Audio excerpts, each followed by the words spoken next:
नमस्कार दोस्तों, मैं हूं मनविंदर और मेरे चैनल एमबी स्पीक्स पे आप सभी लोगों का बहुत स्वागत है। राजस्थान से एक वीडियो वायरल हो रहा है, जिसमें खुलेआम ये कहा जा रहा है कि संघियों ने इसे मारा, उसे मारा, अब देखना कि आपका क्या हाल होगा।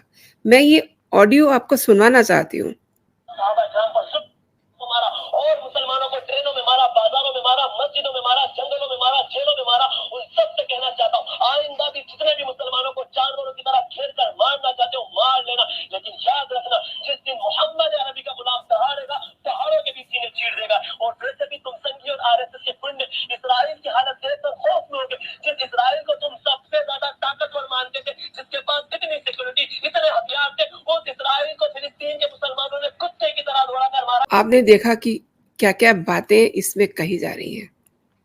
एक तो ये कि मुसलमानों को जितनी आज़ादी, जितनी सुविधाएँ भारत में हैं, उतनी शायद पाकिस्तान में भी नहीं है, एक बात। लेकिन फिर भी ये ऐसा कह रहे हैं, ये वीडियो एक्स पे अपलोड है। इधर उत्तर प्रदेश में अलीगढ़ मुस्लिम यूनिवर्सिटी में भी ऐसे ही स्वर सुनाई दे रहे हैं और आज ममता दीदी के कैबिनेट मंत्री सदीकुल्ला चौधरी ने ये कहा कि फ़लस्तीन की ज़मीन, जायदाद को छीना जा रहा है, उन पे ज़ुल्म किया जा रहा है। एक तरह से ऐसा माहौल बन रहा है कि एक जंग इज़राइल गाज़ा पट्टी के लिए लड़ रहा है, वहीं दूसरी गाज़ा पट्टियाँ यहाँ तैयार हो रही हैं। अच्छा, जिस दिन से कांग्रेस ने फ़लस्तीन के समर्थन में अपना प्रस्ताव पारित किया है, उस दिन से तो हमास का समर्थन भारत के कई हिस्सों में ज़ोर पकड़ रहा है।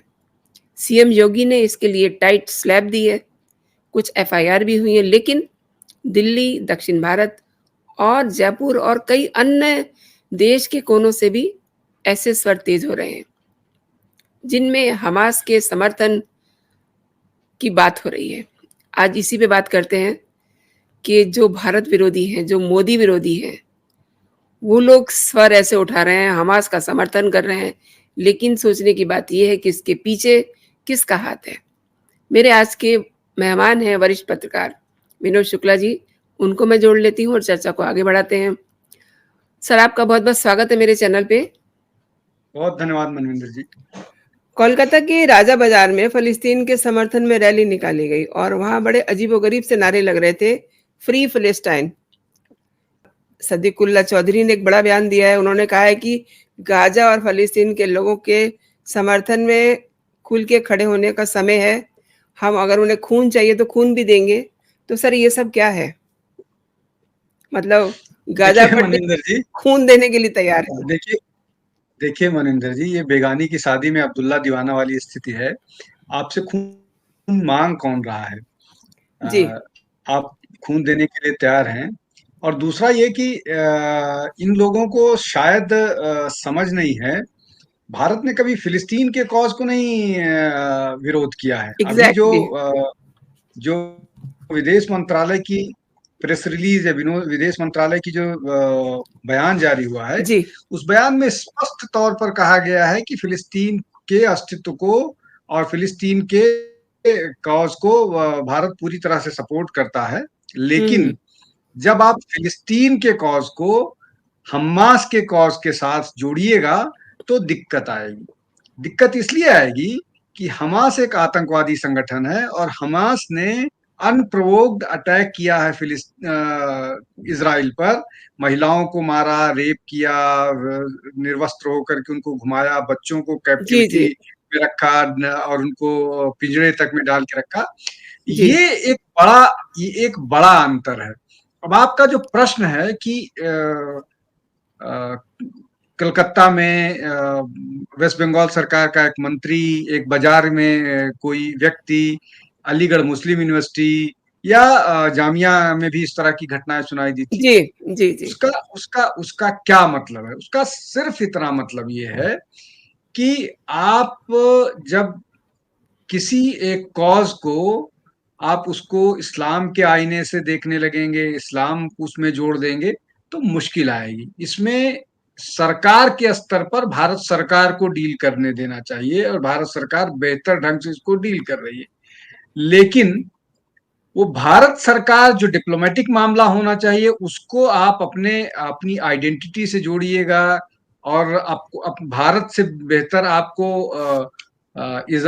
फिलिस्तीन के मुसलमानों से अपनी आइडेंटिटी जोड़िएगा तो मुश्किल होगा, और वही मुश्किल है, वही स्वीकार एक तरफ उनकी की स्वीकार्यता, और दूसरी तरफ भारत के प्रधानमंत्री और भारत राष्ट्र को डिनाई करना, ये दो चीजें एक साथ हो रही हैं। एक जी। ये कि आप अपनी आइडेंटिटी, अपने आप को फिलिस्तीन के मुसलमानों के साथ जोड़ रहे हैं, दूसरा ये कि आप अपने आप को भारत सरकार के विचार के साथ अलग कर रहे हैं। तो ये दो चीजें हो रही हैं, और ये इन दो चीजों में जो होता है उसके पीछे कारण है कि जो खुतबा होता है, खुतबे में इस तरह की चीजें अनाउंस की जाती हैं, प्रोवोक की जाती हैं, और वही बाद में जो भावुक लोग होते हैं, इमोशनल लोग होते हैं, वो अपना आउटबर्स्ट करते हैं इसको। और ये जो आप बात कह रहे हैं कि गाजा पट्टी, भारत में बहुत सारी गाजा पट्टी ऑलरेडी एग्जिस्ट करती हैं, उसमें उसमें उसमें कोई छिपी बात नहीं है, और गाहे बेगाहे दिखती है, और कई के बार क्रिएट कर दी जाती है। जैसे एक पट्टी क्रिएट हुई थी सीए विरोध के कारण, वो शाहीन बाग में लंबे जी। समय तक चला था। जी, जी। तो ये इस तरह की पट्टी वो अक्सर जरूरत पर क्रिएट करते रहते हैं, जब रास्ता ब्लॉक कर देंगे।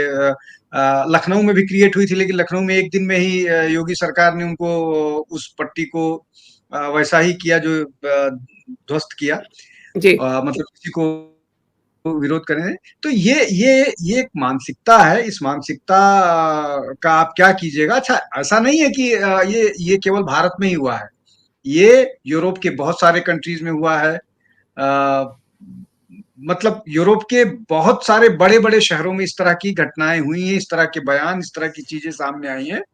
तो आप इसको इस तरह से मत देखिए। लेकिन सबसे दुखद बात यह है कि इसमें, इस पूरी कवायद में, इस पूरी कवायद को आप प्रधानमंत्री से और भारत सरकार से जोड़ देते हैं, जो न केवल अज्ञानता दिखाता है, बल्कि ये भी दिखाता है कि आप भारत के प्रति आपका क्या सोचने का तरीका है, किस तरह से आप सोचते हैं। जी।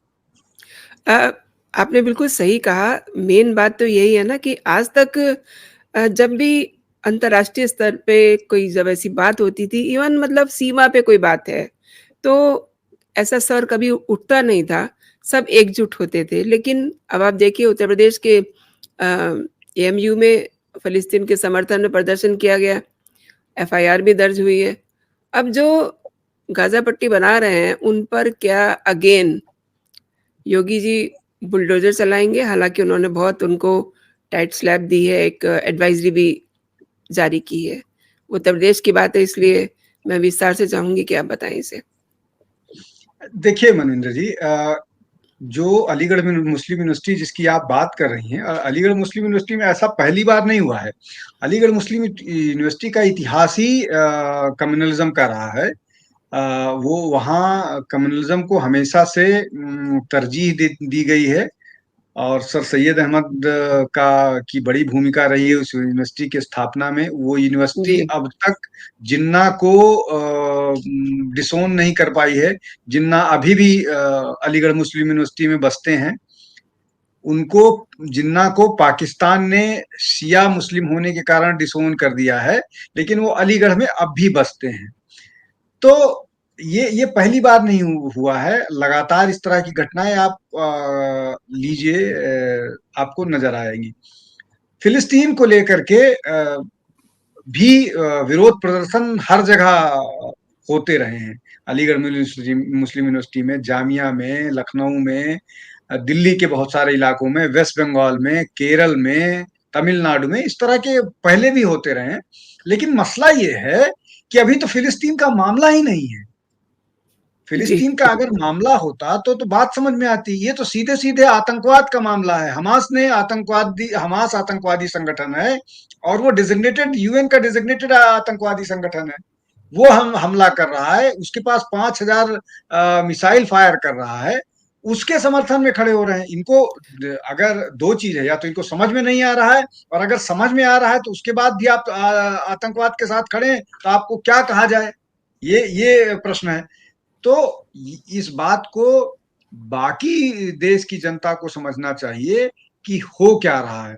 मतलब ये कि जिन चीजों से, इसमें 3-4 चीजें हैं मनविंदर जी, जी, समझ लीजिए। एक तो ये जी, कि भारत के किसी मुस्लिम का हमास के आतंकवादियों से कोई लेना देना नहीं है, एक बात। दूसरा ये कि फिलिस्तीन के साथ भारत अभी भी उसी तरह से खड़ा है, कोई पॉलिसी का डिविएशन नहीं है। तीसरी बात, प्रधानमंत्री नरेंद्र मोदी ने आतंकवाद को लेकर के कहा था कि आतंकवाद के खिलाफ, जो हमास ने हमला किया है इजराइल के साथ, तो उस आतंकवाद की लड़ाई के खिलाफ भारत पूरी तरह से इजराइल के साथ है। इसमें कहीं कोई दो राय या कोई कंफ्यूजन नहीं होना चाहिए। चौथी बात ये कि इस स्तर पर भारतीय मुसलमान इसका क्या वो करेंगे, भारतीय मुसलमानों के पास क्या ऑप्शन है इस समस्या के समाधान के लिए। फिलिस्तीन की बात बैठ के होगी, आतंकवादी हमला करके फिलिस्तीन की समस्या का समाधान नहीं निकाल सकते हैं। दूसरा ये कि जो सबसे बड़ी बात कही जा रही है कि फिलिस्तीन को उसकी जगह चाहिए। भाई, जगह जगह का रेफरेंस पॉइंट क्या होगा? जगह का रेफरेंस पॉइंट फिलिस्तीन, पहले तो ये जाके लोग सर्च करें कि फिलिस्तीन देश कब बना। 1988 में बना फिलिस्तीन का जो वो क्रिएशन हुआ। और दूसरा ये कि जब जब 48 में ये डिसाइड हुआ था कि फिलिस्तीन और इजराइल दो एंटिटी बन जाएं, तो उसको स्वीकार नहीं किया अरब देशों ने। अब अरब देशों में कब्जा किसने किया? इजिप्ट ने एक हिस्सा कब्जा किया, जॉर्डन ने दूसरा कब्जा किया फिलिस्तीन का। उसमें इजराइल कहाँ है? उसके बाद सब ने अटैक किया इजराइल पर, तो इजराइल ने सबके खिलाफ लड़ाई की। तो आप कब पीस की बात कर रहे हैं? फिलिस्तीन कब पीस की बात कर रहा है? अरब वर्ल्ड कब पीस की बात कर रहा है? और बाकी लोग कब पीस की बात कर रहे हैं? तो आप ये चाह रहे हैं कि पूरे लोगों को, पूरे ज्यूज को इजराइल से भगा करके पूरे इलाके को फिलिस्तीन बना दिया जाए, तो इजराइल इसको क्यों स्वीकार करेगा? फिर मैंने जैसा कहा कि रेफरेंस पॉइंट आप कब मानते हैं? रेफरेंस पॉइंट आप अपने हिसाब से मानिएगा कि जब वहां जाके लोग रहना शुरू किए, या अरब में इस्लाम का एक्सपेंशन हुआ, उसके बाद उसको आप मानते हैं। अगर आप अपने हिसाब से रेफरेंस पॉइंट मानिएगा तो कैसे चलेगा भाई? इजराइल का क्लेम तो ये है ना कि वो 4000 साल से वहां रह रहे हैं।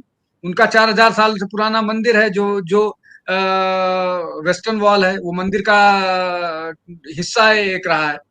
जी, और विवाद विवाद वहां पर 3 धर्मों के बीच में है, लेकिन झगड़ा सिर्फ जूज और मुस्लिम का ही होता है।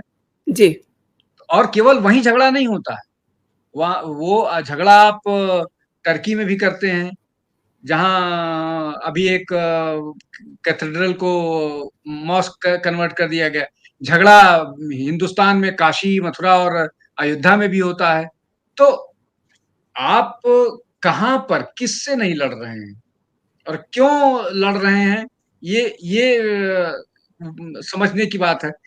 तो उस समझने की बात इसलिए है कि वही है कि आप रेफरेंस पॉइंट, कहीं पर आपको 47 का रेफरेंस पॉइंट है, कहीं आप 48 का रेफरेंस पॉइंट मानते हैं, कहीं आप 622 का रेफरेंस पॉइंट मानते हैं, कहीं आप जो 4000 साल पुराना रेफरेंस पॉइंट, उसको स्वीकार करने के लिए नहीं तैयार होते हैं, जो जिसका कोई डेट नहीं है। काशी विश्वनाथ के बारे में कोई उस शहर का अस्तित्व 5000 साल पुराना, 10,000 साल पुराना है, और वहां पर भगवान स्वयं प्रकट हुए थे, स्वयंभू हैं वो, उनका उनका डेट कुछ मालूम ही नहीं है। अब अगर इसको हम अपना विश्वास ही मानते हैं, तो बहुत सारे और विश्वास हैं। तो उस जी। विश्वास को, उस विश्वास पर आपका रेफरेंस पॉइंट ही क्यों चलेगा? बाकी लोगों का रेफरेंस पॉइंट क्यों नहीं चलेगा? ये भी एक बड़ा मसला है। मतलब जो हम कहें वही हो, वही सही, ये भी एक बड़ी समस्या है। जिस तरीके से सर आपने बिल्कुल सही कहा, जिस तरीके से ये अपने हाथों में बैनर वगैरह लेकर के और अल्लाहू अकबर के नारे लगा रहे हैं, वी स्टैंड विद पैलेस्टाइन, और मतलब इन्हें भी क्या वो मस्जिद दिखाई दे रही है सर इतनी दूर से, जिसके लिए नहीं, जंग छिड़ी हुई है? नहीं, नहीं, देखिए देखिए, टीवी डिबेट्स पर बहुत सारे, मैं खुद एक टीवी डिबेट्स पर था।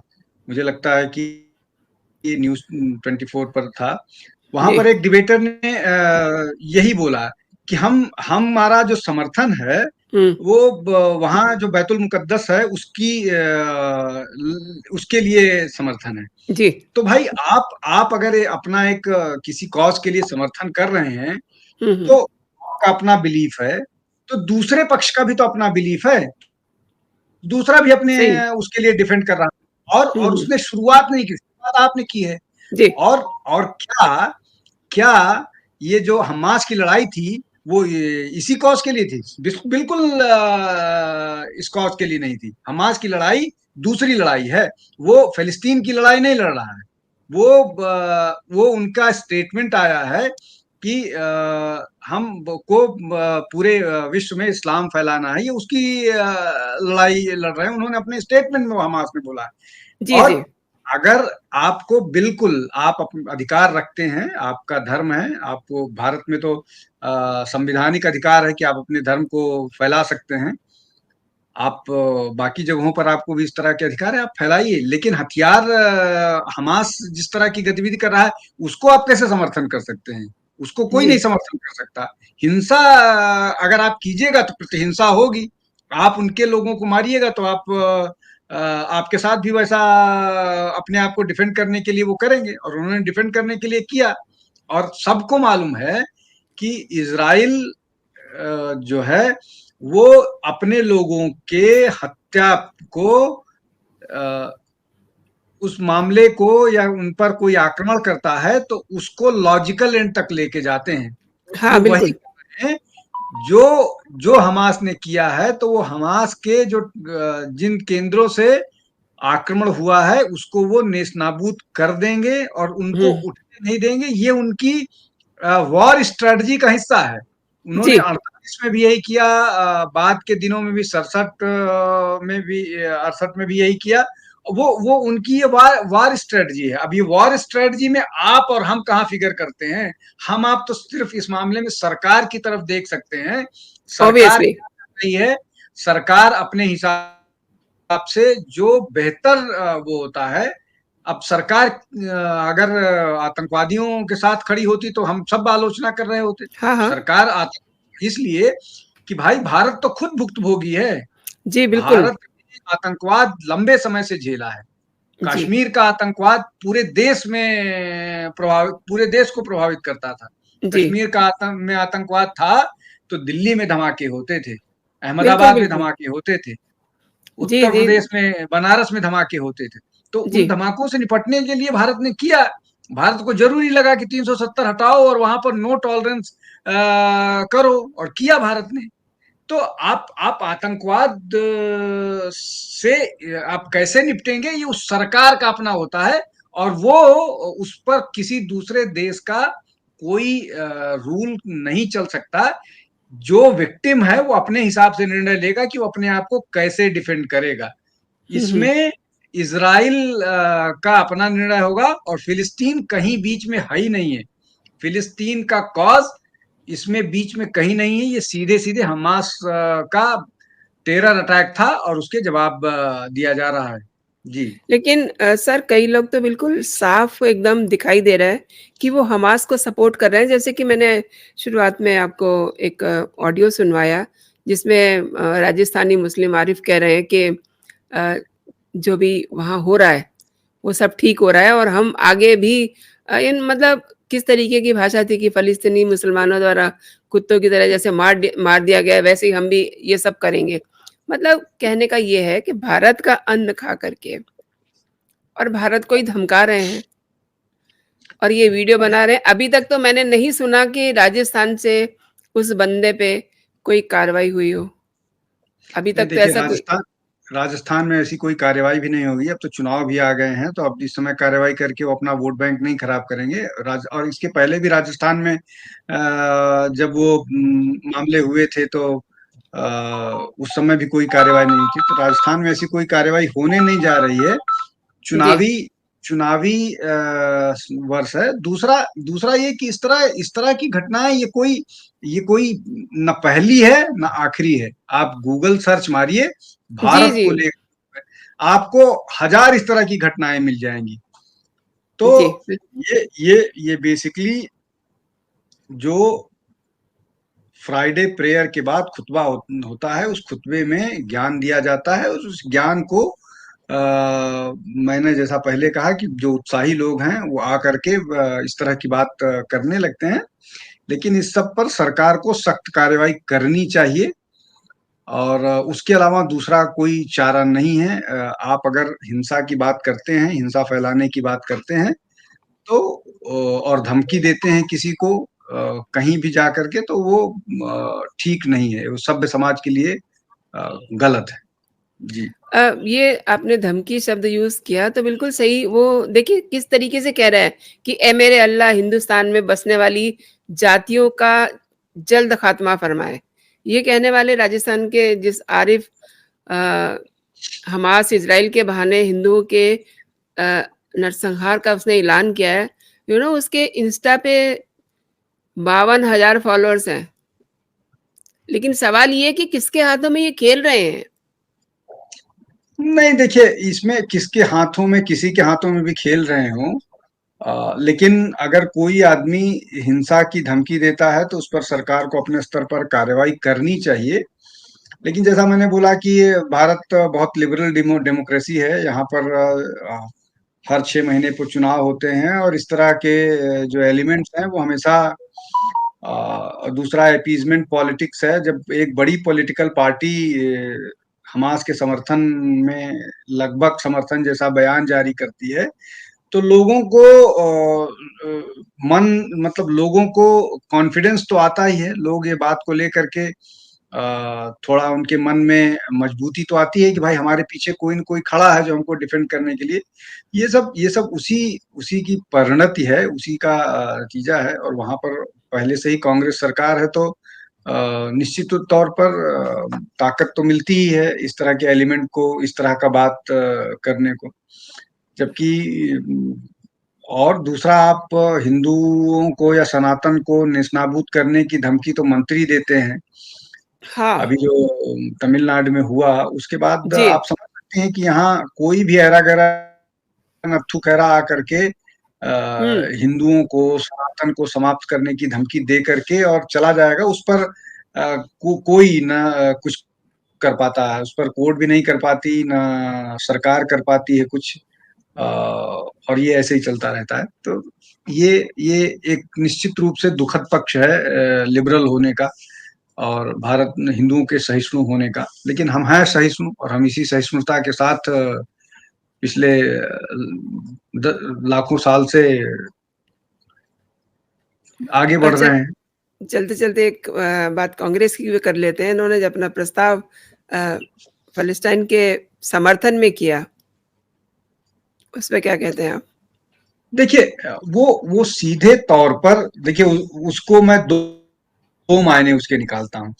एक तो ये है कि वो मुसलमानों को चुनाव में लुभाने के लिए ये कर रही हैं कि मुसलमान वोट मिले, अपीजमेंट का एक तरीका है।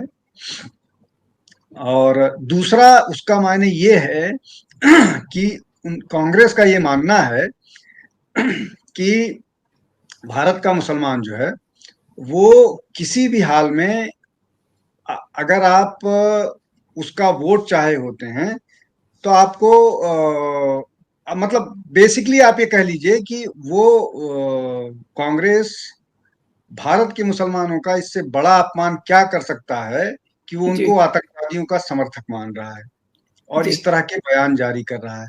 मतलब जी। ये वो मानता है कि हम आतंकवादियों का समर्थन करें, हम कांग्रेस ये मानता है कि अगर हम आतंकवादियों का समर्थन करेंगे, हमास जैसे आतंकवादी को, तो हमें हुँ। मुसलमानों का वोट मिलेगा। ये बहुत दुर्भाग्यपूर्ण है और ये अपमानजनक भी है पूरे समाज के लिए। सर, बहुत-बहुत शुक्रिया आपका। आपने मेरे चैनल के लिए समय निकाला। धन्यवाद। जय हिंद, बहुत जय भारत। जय हिंद।